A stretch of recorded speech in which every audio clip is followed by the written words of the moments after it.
Viral ngayon sa social media ang isang video kung saan ay pinagbabaril ng dalawang gunman ng dalawa katao habang nakasakay sila sa Victory Liner bus.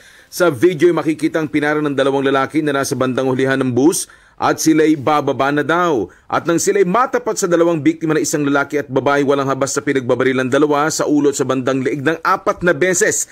Matapos ito ay pinabuksan ng dalawang pintuan ng bus at mabilis na bumaba at pinaalis na ang bus. Ayon nga sa report ng driver ng bus sa pulisya ng Caranglan dito sa Nueva Ecija, ay galing sila ng Isabela at patungo sana sa Manila mga bandang alas 12:30 ng tanghali habang binabaybay daw nila ang bulubunduking bahagi ng barangay Minuli sa Caranglan nang pumara nga ang dalawa.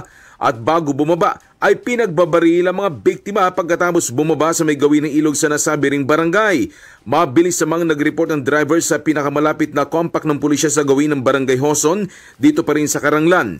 Isinugod pa sa pinakamalapit na pagamutan ng mga biktima sa lungsod ng San Jose pero DOA na ang mga ito. Nagpapatuloy pa ngayon ang investigasyon at operasyon ng pulisya para makilala ang mga salarin at malaman kung ano ang motibo sa pagpaslang sa mga biktima. Kasama mo sa Arimen Nueva Ecija, Radyoman Ace Blanca, Tatak Arimen.